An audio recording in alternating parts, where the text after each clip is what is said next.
Apakah sudah kelihatan share screen-nya? Sudah ya. Sudah. Oke. Tunggu ya.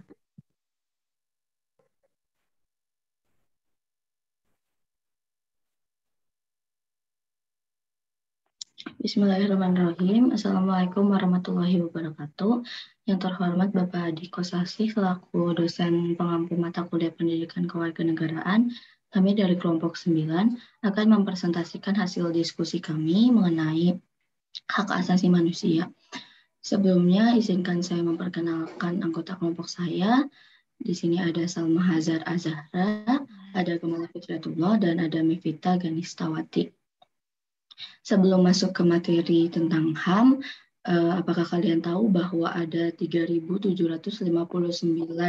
pelanggaran kasus HAM itu yang pada tahun 2021 yang berasal dari kekerasan.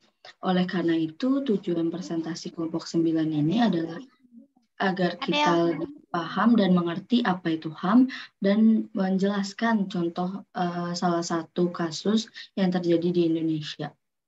Poin-poin yang akan kami bahas yaitu yang pertama pengertian HAM, macam-macam HAM, sejarah HAM, dan satu lagi isu mengenai HAM.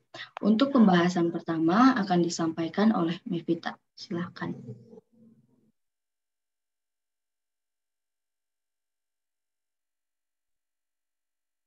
Baik, yang pertama itu ada pengertian hak asasi manusia.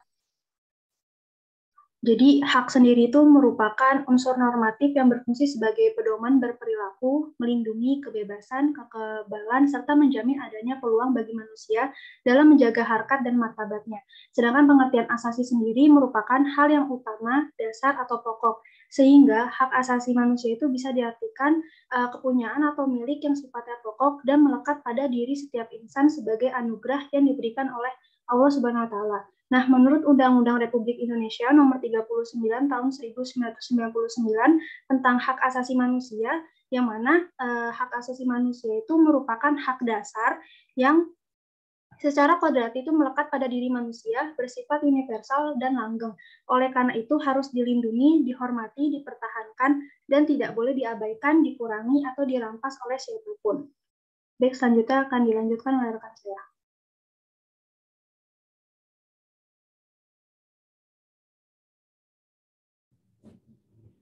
Lalu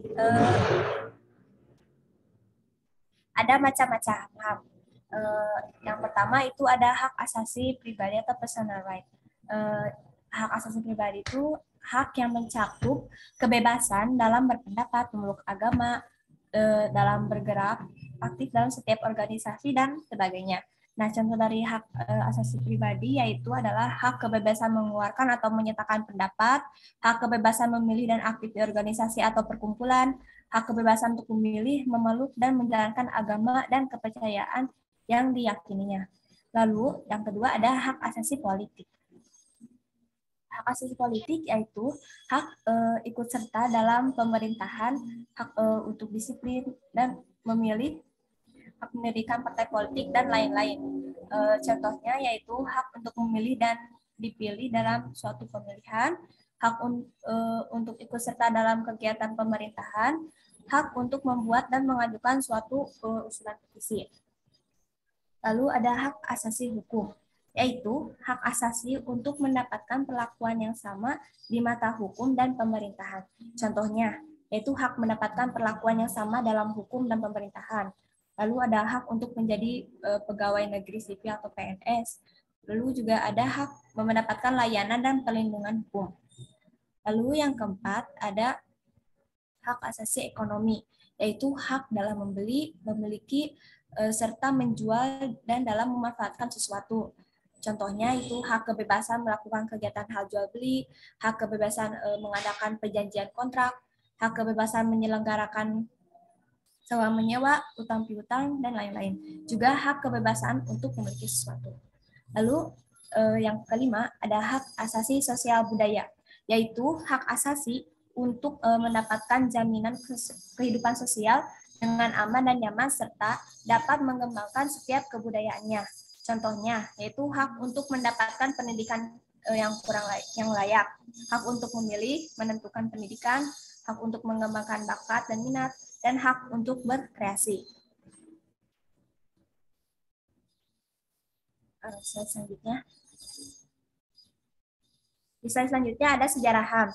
Nah, sejarah HAM ini sudah ada pada tahun 2000 sebelum Masehi. Hukum Hammurabi di Babilonia telah menetapkan peraturan dengan adanya jaminan keadilan untuk semua warga negara.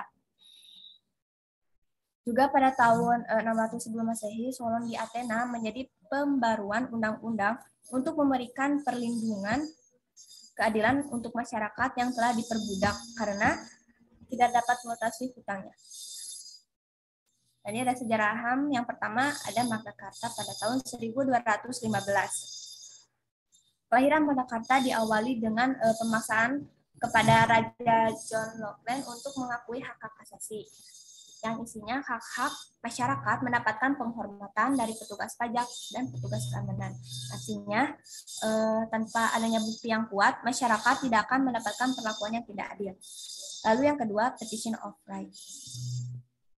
Petition of Right diajukan oleh para bangsawan kepada raja di depan parlemen pada tahun 1663 yang ditandatangani oleh Raja Charles yang pertama.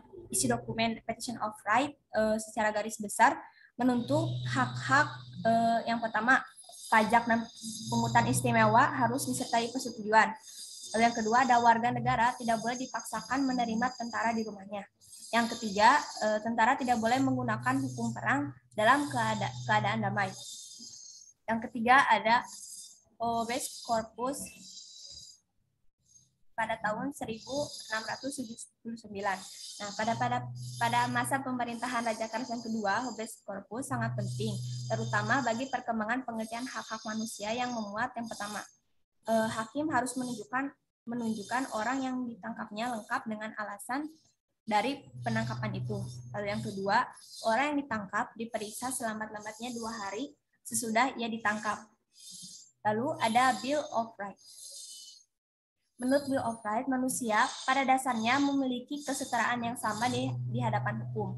Pada Bill of Rights ini berisi mengenai kebebasan berbicara dan berpendapat untuk para anggota parlemen, di mana anggota parlemen sebagai pemegang perizinan terkait perpajakan, undang-undang, dan pembentukan tentara, kebebasan untuk memeluk agama, dan keputusan raja dapat diubah oleh parlemen. Lalu yang kelima, Declaration of Independence. Declaration of Independence adalah sebuah pernyataan yang dikeluarkan oleh Kongres Kontinental kedua di Pennsylvania State House yang sekarang adalah Independence Hall pada tanggal 4 Juli 1776. Nah, salah satu poin penting dalam deklarasi ini adalah pernyataan bahwa setiap manusia diciptakan setara oleh penciptanya dan dengan demikian memiliki hak-hak yang tidak dapat dipisahkan dari mereka, yakni hak untuk hidup, hak untuk menikmati kebebasan, serta hak untuk mengejar kebahagiaan. Lalu ada Revolusi Prancis pada tahun 1789. Pada Revolusi Prancis ini memiliki tujuan agar masyarakat Prancis dapat terbebas dari kekuasaan totaliter Raja Prancis yaitu Louis ke-16. Dengan adanya Revolusi Prancis berhasil meletakkan hak-hak asasi manusia dalam Deklarasi des Droits et du Citoyen. Lalu ada The Four Freedoms pada tahun 1941. Presiden Amerika Serikat Franklin D. Roosevelt mengemukakan bahwa setiap manusia yang memiliki pertama, kebebasan berbicara dan berpendapat. Lalu yang kedua, kebebasan beragama. Yang ketiga, kebebasan dari ketakutan. Yang keempat, kebebasan dari kemelaratan. Lalu yang terakhir ada Universal Declaration of Human Rights. Nah, negara-negara yang bergabung dengan PBB di Paris, Prancis merumuskan konsep HAM, yaitu setiap individu yang dilahirkan memiliki harkat dan martabat yang sama. Sekian, saya lanjutkan pada Metita.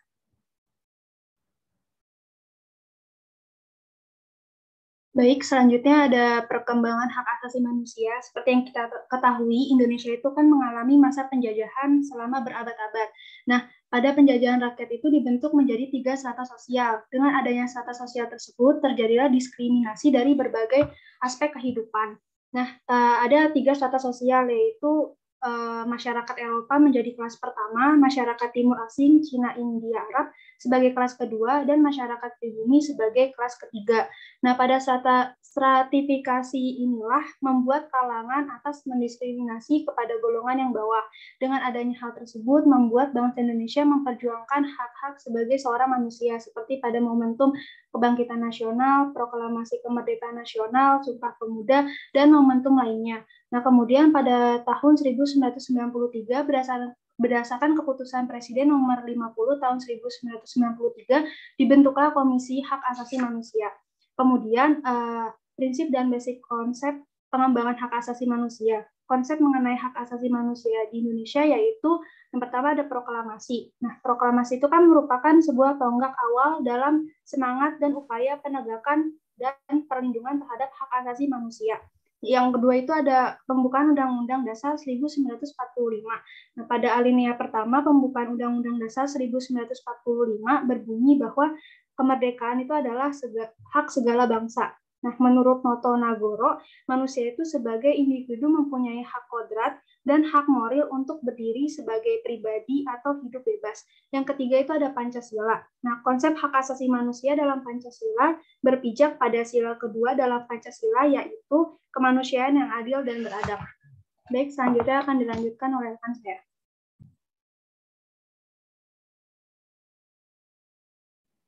Di sini saya akan menjelaskan tentang isu mengenai HAM. Pada kasus pembangunan tambang batu andesit dan pembangunan bendungan bener di Purworejo, Banyumas, tepatnya terjadi di Desa Wadas, Jawa Tengah pada tanggal 8 Februari 2022. Pemerintah melakukan 2 pembangunan ini dikarenakan adanya proyek strategis nasional yang sudah direncanakan dari tahun 2013. Terus kemudian masalah itu muncul dan memuncak pada tanggal 8 Februari 2022. Para mahasiswa dan masyarakat itu berorasi kepada pemerintah setempat agar tidak dilanjutkannya pembangunan yang berada di Desa Wadas. Masyarakat merasakan bahwa petugas kepolisian itu mengintimidasi mereka agar setuju untuk pembangunan pemerintah dengan menodong senjata. Kepolisian menindak masyarakat dengan kekerasan, intimidasi, dan penangkapan. Dengan hal yang terjadi tersebut, masyarakat ini merasakan trauma dan takut untuk kembali ke dalam rumah sehingga masyarakat bermalam di hutan. 86 akademis dari 37 universitas di Indonesia ikut mendemo tindakan pemerintah. Salah satunya adalah dosen Fakultas Hukum UGM mengatakan bahwa kebenaran hak dasar harus dilindungi dan dihargai oleh pemerintah dan setiap tindakan yang dilakukan harus diminta pertanggungjawabannya. Ketua Polisian pun langsung menarik anggota kepolisian sebanyak 250 anggota. Tetapi pada saat penarikan anggota tersebut telah terjadi kerusuhan dan sudah dijalankannya pengukuran lahan yang akan digunakan.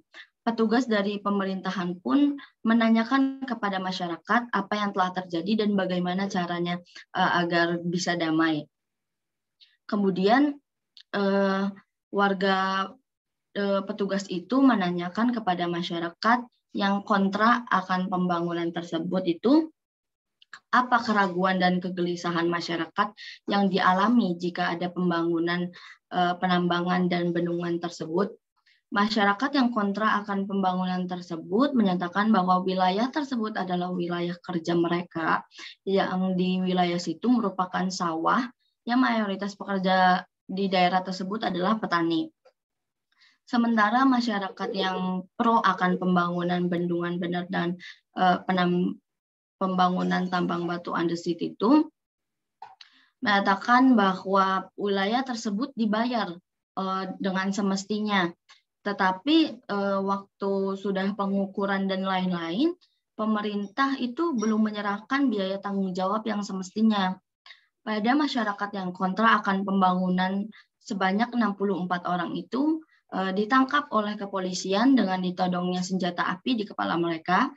Penangkapan mereka menggunakan bis, kemudian dibawa ke kantor polisi dan ditahan semalam di kantor polisi. Mereka tidur di lantai dengan keadaan mengenaskan dan berbagai luka.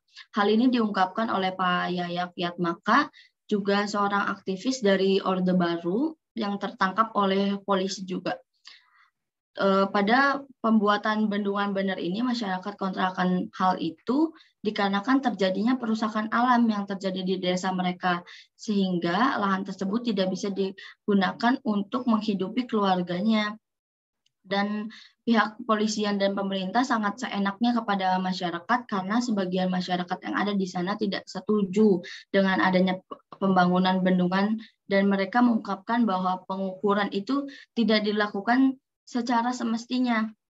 Maksudnya itu dikarenakan ukurannya tidak sesuai yang telah disetujui oleh pihak pro, karena pada pengukuran tersebut pengukurannya tidak sesuai dengan perjanjiannya, jadi lebih luas gitu.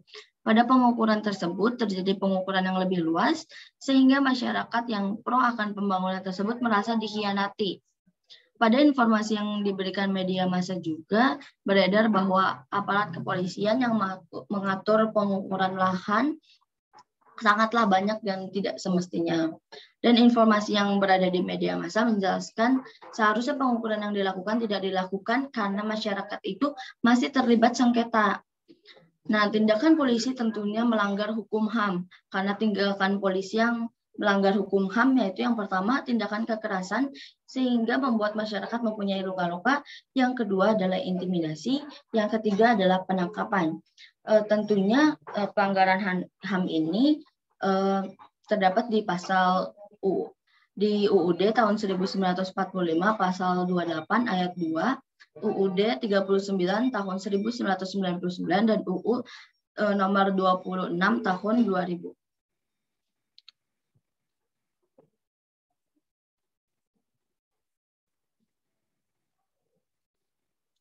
Sekian presentasi dari kelompok kami. Apakah ada yang ditanyakan?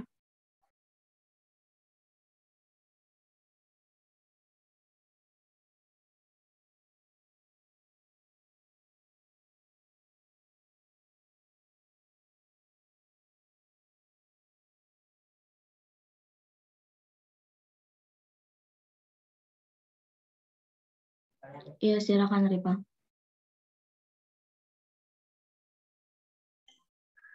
Apakah suaranya sudah terdengar? Sudah. Ya. Izin bertanya. Apakah tadi kan contoh yang diberikan itu, ataupun kasus-kasus lain gitu ya terkait pelanggaran HAM itu biasanya yang saya tahu gitu antar kelompok gitu kan, kelompok yang punya kuasa dengan kelompok yang lemah gitu kan. Apakah menurut rekan-rekan gitu, apakah mungkin antar individu misalnya, antara saya misalnya dengan orang lain, atau ya intinya antara individu, mungkinkah terjadi pelanggaran HAM gitu? Atau mungkinkah pelanggaran HAM itu dilakukan antar individu, bukan antar kelompok lagi gitu? Mungkin itu kalau dari saya. Terima kasih.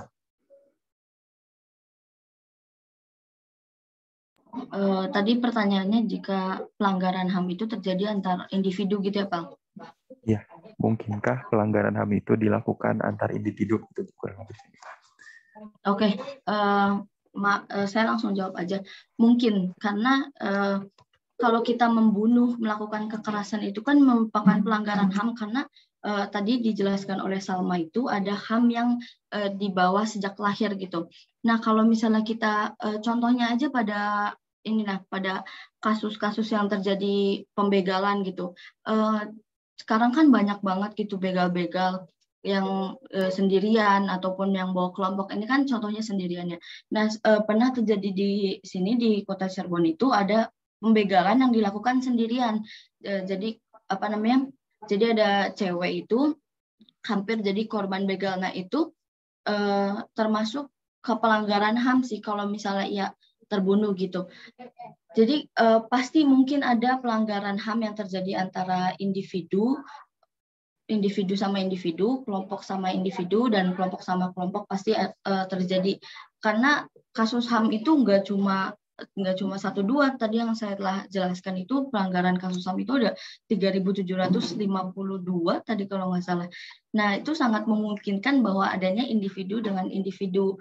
Kalau misalnya contohnya aja, kalau misalnya si A terus ngebunuh si B, itu kan sudah menjadi pelanggaran HAM gitu. Mungkin ada pendapat lain dari rekan-rekan kelompok saya, silakan.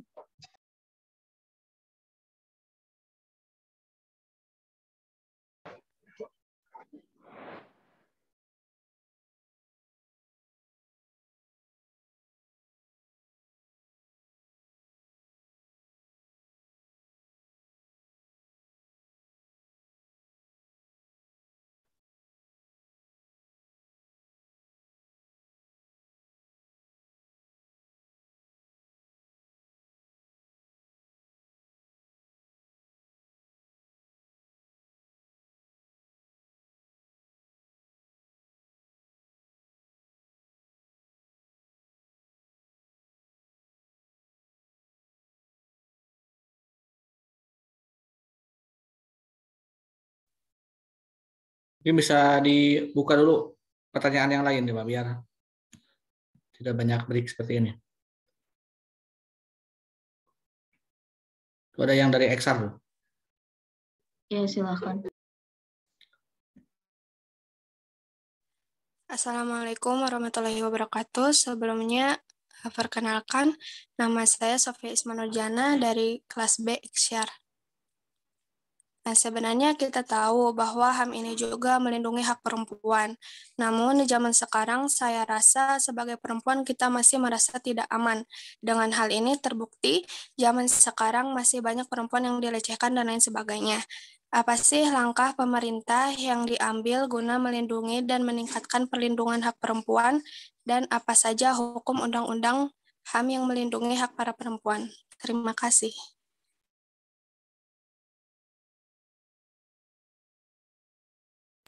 Oke, terima kasih pertanyaannya.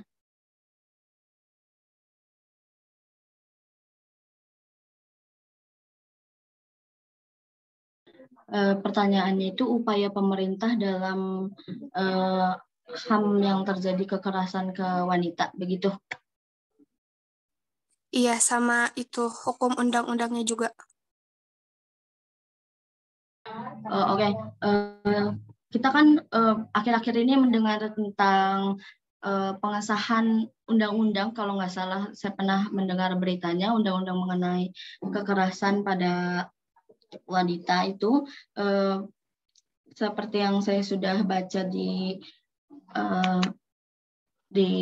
berita itu, katanya pelecehan seksual yang dijerat menggunakan pasal pencabulan yakni adanya pasal 289 hingga pasal 296 KUHP. Gitu. Jadi pemerintah itu memprogram supaya lebih baik lagi dalam menanggung kekerasan seksual ataupun yang lain-lainnya. Untuk upaya sendiri itu lebih ke apa ya? Kan kita nggak bisa dengan upaya pemerintah aja jika kita dilecehkan ataupun yang lainnya, kita juga kan harus berupaya sendiri. Mungkin upaya kita itu bukan mengenai pakaian, yang menurut saya kekerasan seksual ataupun catcalling yang lain-lainnya itu bukan berdasarkan pakaiannya, menurut saya pribadi itu. Nah, jadi dengan upaya tersendiri itu kita lebih bisa mencegah terjadinya kekerasan seksual ataupun yang lain-lain yang tidak kita inginkan gitu. Misalnya upayanya kita lebih banyak belajar, mungkin bisa dengan bela diri ataupun dengan upaya belajar, pokoknya meminimalisir hal-hal yang kita tidak inginkan gitu. Mungkin rekan-rekan yang lain bisa menambahkan jawabannya.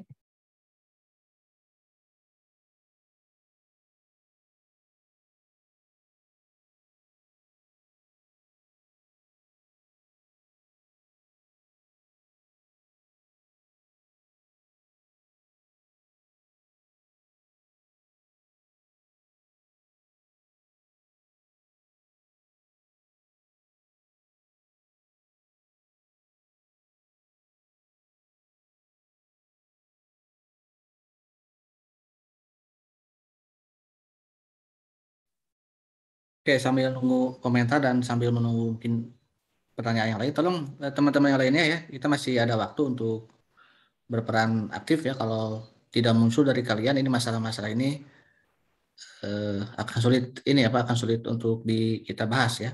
Jadi saya harapkan coba teman-temannya ini masih banyak nih yang standby untuk terkonsentrasi ya.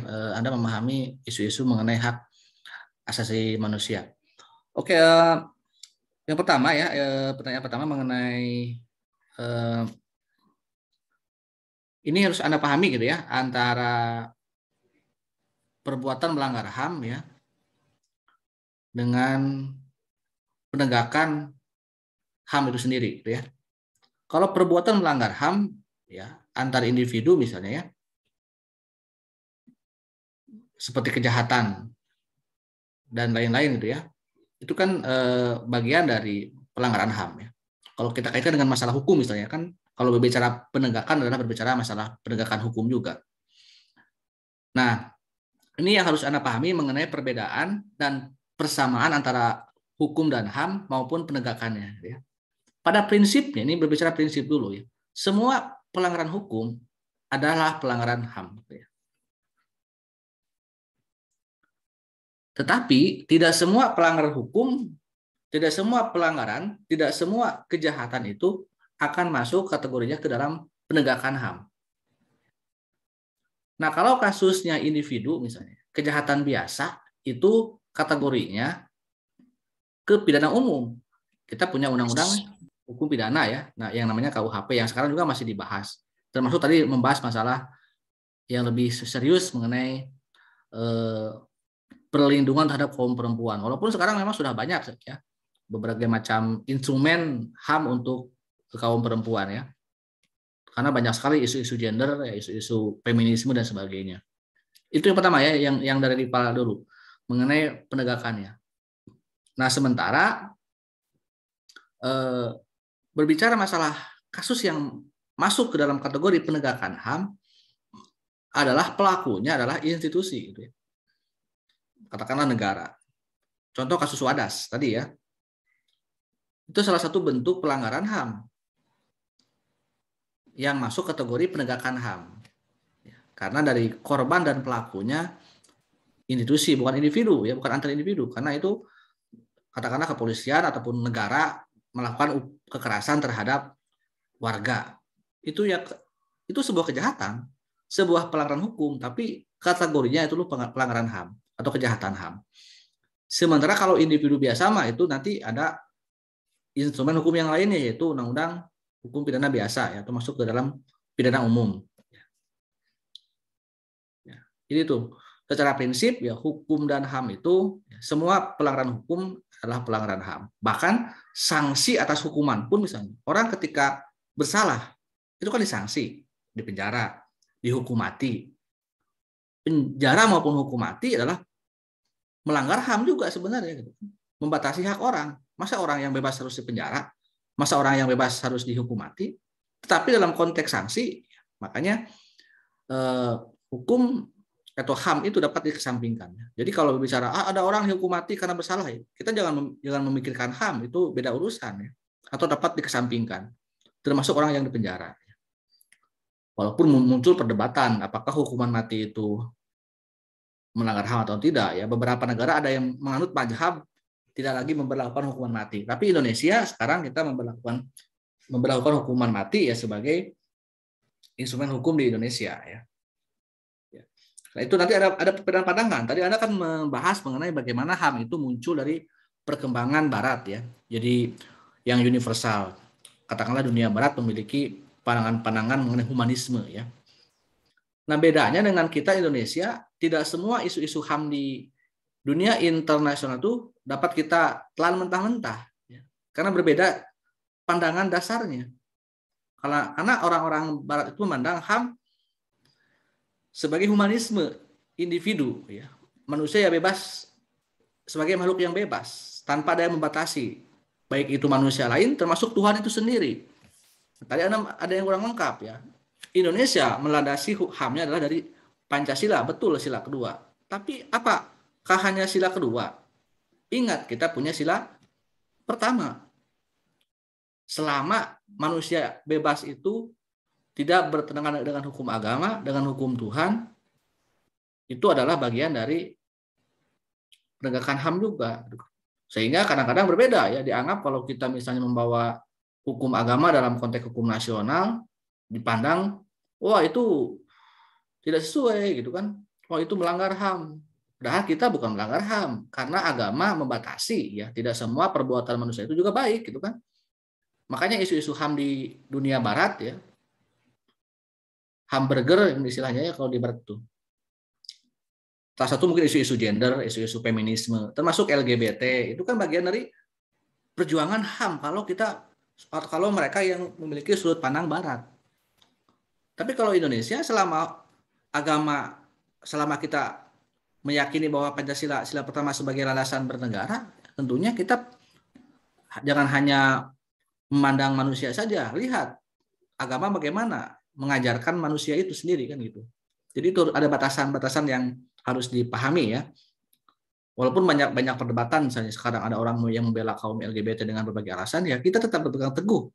Yang masih waras tetap berpegang teguh pada Pancasila ya, pada agama yang diyakini oleh bangsa Indonesia. Nah, mengenai isu-isu perempuan ya, kalau bicara masalah kekerasan, bicara masalah sudah lama sebenarnya, sudah banyak ya, yang termasuk bukan hanya undang-undang yang kemarin baru disahkan ya. Tapi juga kalau kita lihat ya, salah satu positif mungkin ya, walaupun jangan terlalu overload juga ya, persamaan ya di mata hukum dan pemerintahan yang tanpa membedakan gender dan sebagainya gitu kan. Contoh misalnya tentang hak-hak perempuan ya dalam berbagai bidang, kan sekarang sudah ada, tidak lagi ada, minimal ada keterwakilan dalam untuk perempuan lah ya. Kenapa muncul misalnya salah satu aturan mengenai batasan-batasan ataupun berbagai macam perlindungan undang-undang untuk kaum perempuan, karena setelah reformasi kan kita ada semacam keterwakilan kaum perempuan dalam pemerintahan. Ya, setiap partai politik sekarang ataupun dalam pemerintahan minimal kan ada keterwakilan 30% di parlemen ya. Sehingga sekarang tidak sedikit kan, ataupun karena di dalam syaratnya setiap partai politik itu harus dari 10 caleg misalnya, berarti 3 orang harus ada perempuan sebagai wakilnya. Sehingga sekarang banyak kaum perempuan yang masuk ke parlemen dan berjuang ya, memperjuangkan hak perempuan. Dan salah satu produknya adalah ya aturan-aturan maupun undang-undang yang sekarang berlaku di Indonesia ya. Tetapi tadi sekali lagi jangan terlalu kita terlena juga ya. Kalau untuk masalah kejahatan, oke lah saya setuju gitu kan. Tapi untuk isu-isu lain misalnya tentang ya kalau dulu sebenarnya kalau kita melihat perjuangan masa lalu juga bukan hanya sekarang gitu ya. Ada emansipasi yang diperjuangkan oleh R.A. Kartini misalnya di Jawa ya. Di Bandung, di Jawa Barat juga ada Dewi Sartika. Bahkan di Aceh itu sudah pahlawan-pahlawan yang luar biasa ya, para pejuang seperti Cut Nyadin dan sebagainya gitu kan. Nah, itulah yang kadang-kadang orang-orang barat itu munafik gitu kan, mengajarkan kita supaya ini Indonesia, kalian lindungilah HAM gitu kan. Jangan mendiskriminasi kaum perempuan. Saya kira di kita dalam sejarah Indonesia sudah banyak gitu kan kontribusi kaum perempuan gitu. Tapi kok seolah-olah mengajarkan kepada bangsa Timur yang dianggap bagi mereka adalah bangsa yang masih di bawah mereka gitu. Padahal dalam prakteknya kita sudah melakukan ya gitu. Masalah toleransi, masalah saling menghargai. Selalu aja menganggap bahwa orang-orang Indonesia, orang-orang Timur adalah orang-orang yang melanggar HAM. Mereka sendiri yang banyak melakukan peperangan, kan peperangan terbesar di dalam dunia mereka kan, di Perang Dunia I, Perang Dunia II, bahkan yang melakukan peperangan terhadap orang-orang Timur, invasi ke Timur Tengah kan orang-orang Amerika, orang-orang Barat gitu kan. Termasuk masalah perempuan misalnya. Katakanlah kalau kita lihat Amerika Serikat maupun negara-negara Barat yang lindungilah perempuan. Di Amerika sendiri sampai sekarang belum ada kok presiden yang perempuan gitu ya. Adapun yang hampir terpilih kemarin Hillary Clinton kan tidak menang gitu. Sementara Indonesia kan sudah pernah memiliki presiden perempuan, yaitu Ibu Megawati gitu kan. Nah itu kadang-kadang ya, jadi dalam hal tertentu, kenapa saya bilang kita harus jangan terlalu terlena gitu kan. Oke, tadi Anda belajar mengenai bagaimana perkembangan HAM di di internasional, gitu kan. Bagus, ada dampak positifnya. Tetapi kita pun punya batasan-batasan tertentu ya. Tidak semua isu-isu HAM yang diajarkan oleh Barat itu harus kita adopsi. Karena kita punya nilai dasar, punya landasan bernegara, yaitu Pancasila ya. Terutama sila pertama sebagai jiwa untuk sila-sila yang lainnya. Oke, itu silakan saya serahkan lagi ke moderator untuk melanjutkan diskusi.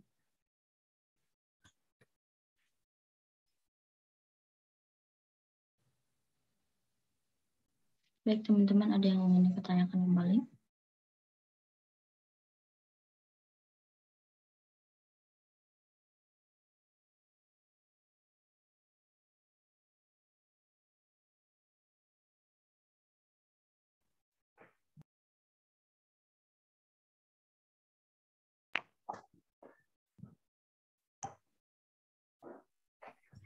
Mungkin saya akan menambahkan jawaban dari pertanyaan Sofia tadi, yang mana peraturan perundang-undangan yang mengandung muatan pelindungan hak asasi perempuan, yaitu pada Undang-Undang Nomor 39 Tahun 1999 tentang hak asasi manusia, Undang-Undang Nomor 23 Tahun 2004 tentang penghapusan KDRT, Undang-Undang Nomor 12 Tahun 2006 tentang kewarganegaraan, Undang-Undang Nomor 21 Tahun 2007 tentang pemberantasan tindak pidana perdagangan orang, dan Undang-Undang Politik Undang-Undang Nomor 2 Tahun 2008 dan Undang-Undang Nomor 47 Tahun 2008. Kemudian Inpres Nomor 9 Tahun 2000 tentang pengarustamaan gender, dan Kepres Nomor 181 Tahun 1998 tentang pembentukan Komisi Nasional Anti Kekerasan Terhadap Perempuan atau Komnas Perempuan yang diubah dengan Perpres Nomor 65 Tahun 2005. Baik, sekian, dilanjutkan oleh Gemala. Oke, teman-teman, ada yang ingin ditanyakan kembali?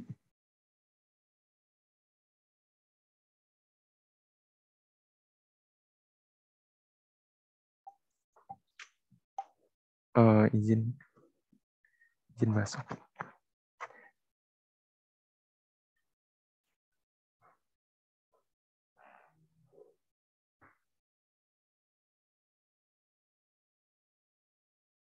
Ya, silahkan.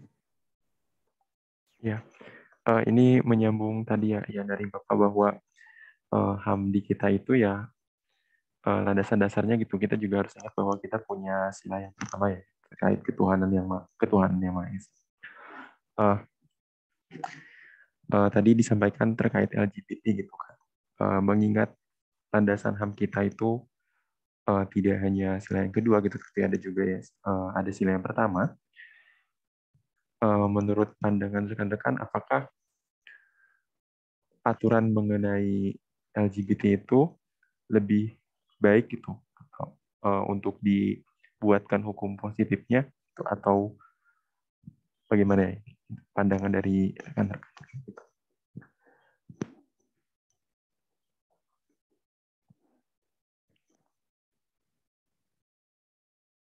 Oke, kita tampung dulu ya, Ripang.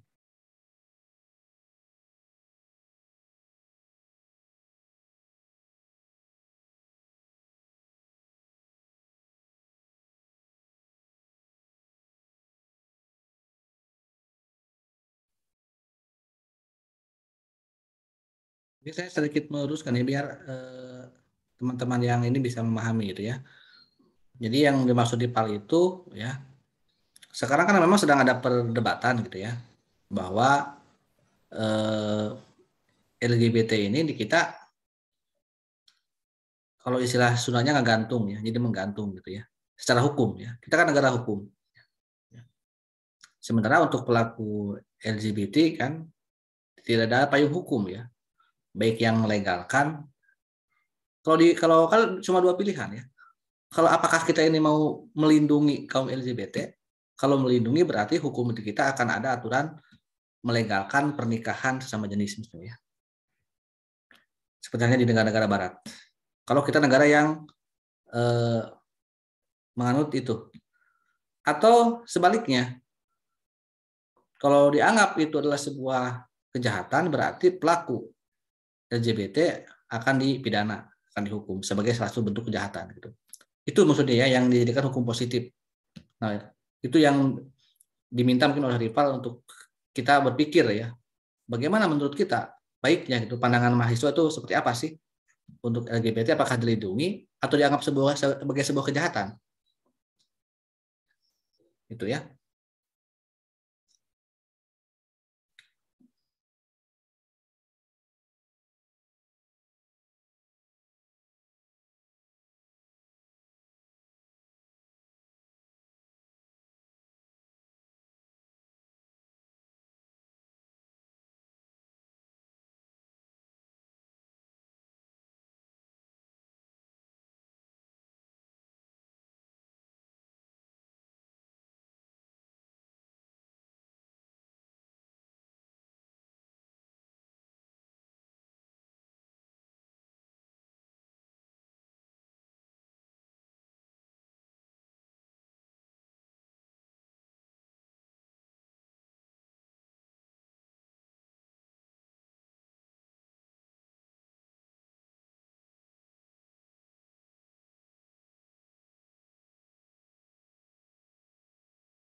Teman-teman dari ekonomi syariah barangkali ada yang punya pandangan ya mengenai LGBT ini.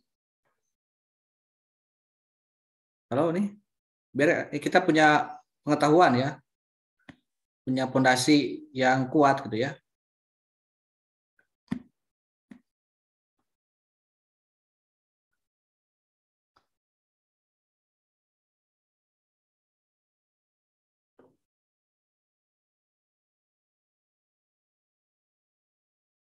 Atau silakan ada yang bisa menanggapi nggak itu? Ini kan cuma tanggapan gitu ya. Tidak perlu Anda capek-capek membrowsing. Coba teman-teman Gemala dan kawan-kawannya, bagaimana nih menanggapi kasus isu itu? Dalam pandangan awam kalian sebagai mahasiswa itu apa sih sebenarnya?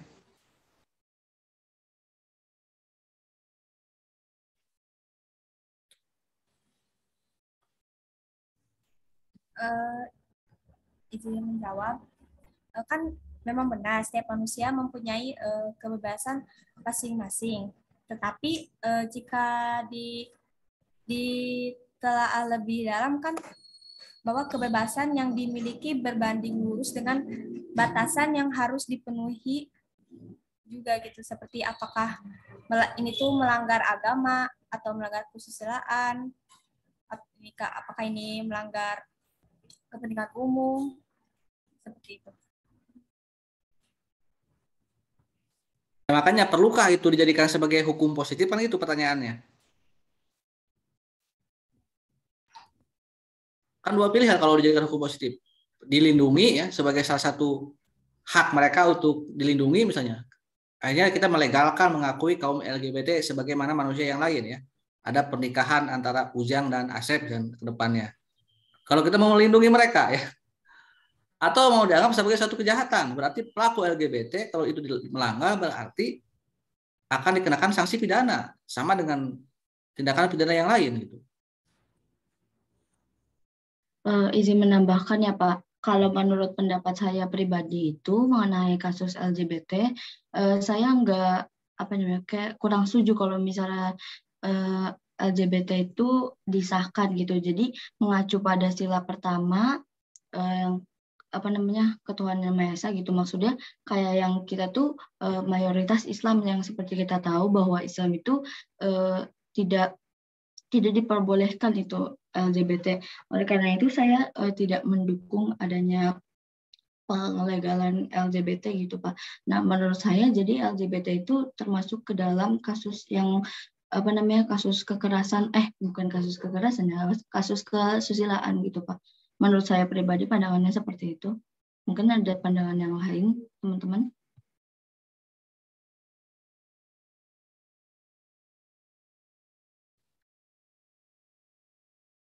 Ya ini mumpung belum disahkan ya undang-undangnya gitu ya. Karena kan sedang masuk ke dalam KUHP gitu kan. Beberapa partai Islam itu menganjurkan supaya kita menolak misalnya gitu, tidak dilindungi. Tapi apakah perlu nggak dipidana?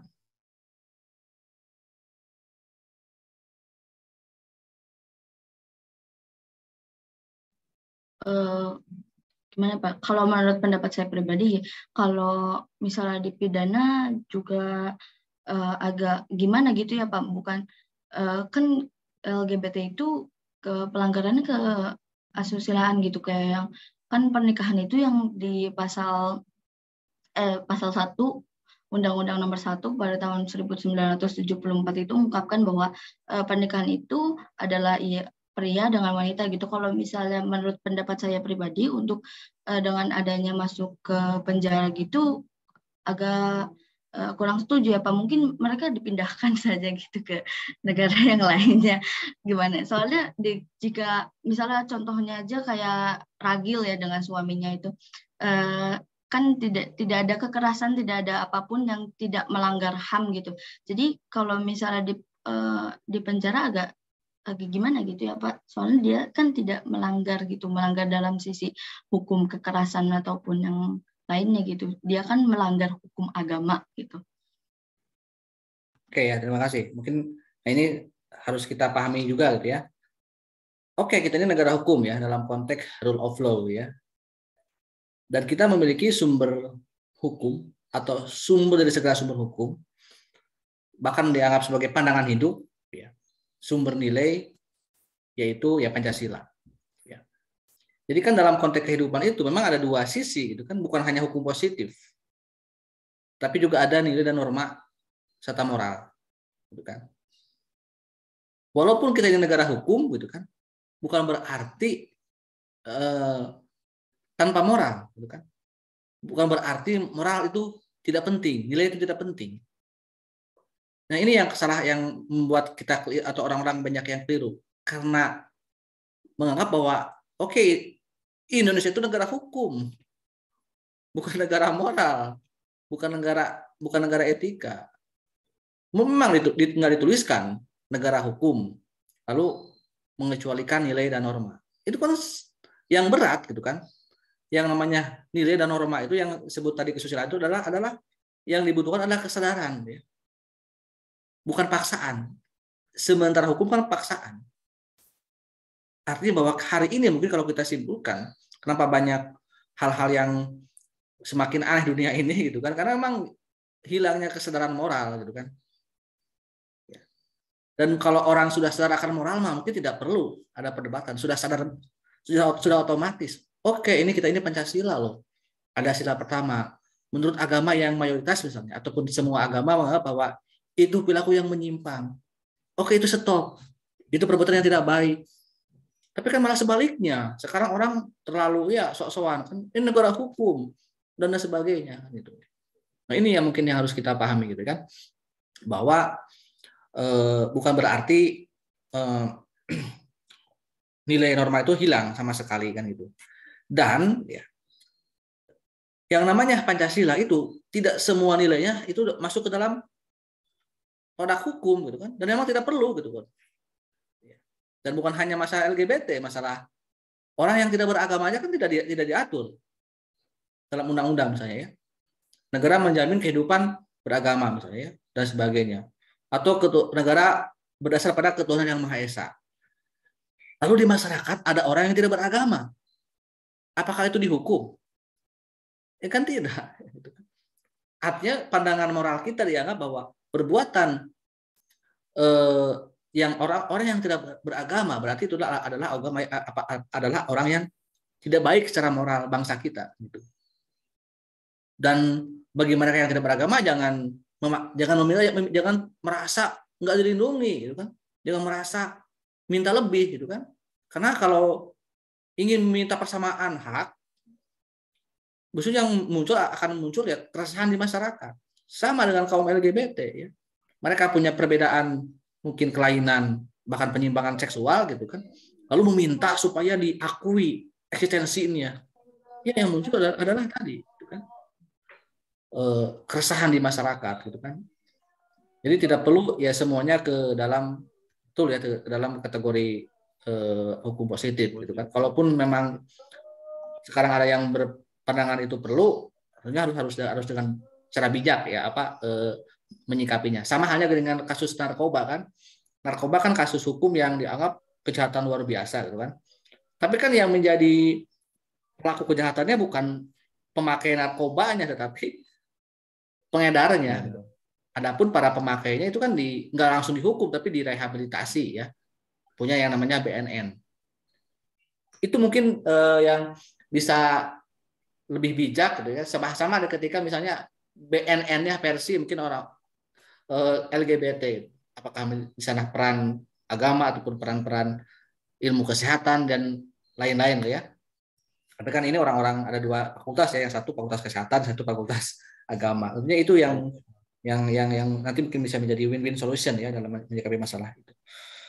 Silakan saya serahkan lagi ke Anda. Ada lagi yang perlu digali mengenai HAM ini? Atau ada yang mau didiskusikan lagi?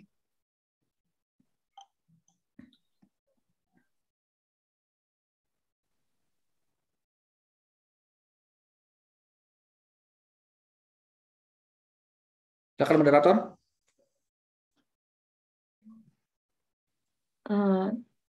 Adakah yang ingin ditanyakan lagi teman-teman mungkin?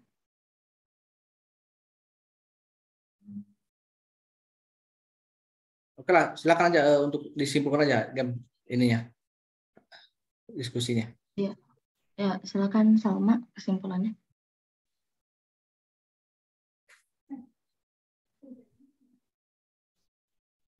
Oke, jadi kesimpulannya hak asasi manusia bisa diartikan kepunyaan atau memiliki sifat yang pokok dan melekat pada setiap diri manusia yang sudah diberikan oleh Allah SWT. Lalu ada macam-macam hal. Yang pertama ada hak asasi pribadi yang mencakup kebebasan dalam berpendapat, agama, dan bergerak aktif bersosialisasi. Lalu ada hak asasi politik. Lalu ada hak asasi hukum, ada hak asasi ekonomi, ada hak asasi sosial budaya yang mencakup mendapat jaminan kehidupan sosial dengan aman dan nyaman. Lalu perkembangan HAM di Indonesia dimulai pada penjajahan rakyat yang dibentuk menjadi 3 strata sosial. Dengan adanya strata sosial tersebut, terjadilah diskriminasi dari berbagai aspek kehidupan. Pada stratifikasi inilah yang membuat kalangan atas diskriminasi kepada golongan yang bawah. Nah, dengan adanya hal tersebut, membuat bangsa Indonesia memperjuangkan hak-hak sebagai seorang manusia. Terima kasih. Sekian saya kembalikan kepada moderator. Oke teman-teman, sekian presentasi dari kelompok kami. Maaf jika banyak terjadi kesalahan. Wabillahi taufiq wal hidayah. Wassalamualaikum warahmatullahi wabarakatuh. Assalamualaikum warahmatullahi wabarakatuh. Oke lah, sekian mungkin untuk pertemuan begini. Tadi untuk pertemuan ke depan tadi sudah saya sampaikan di awal ya. Kita maksimalkan ya untuk minggu depan. Untuk sekarang lah, silakan sisa waktu untuk dimanfaatkan dengan sebaik-baiknya. Sampai jumpa lagi di kesempatan yang akan datang. Assalamualaikum warahmatullahi wabarakatuh. Waalaikumsalam warahmatullahi wabarakatuh. Terima kasih.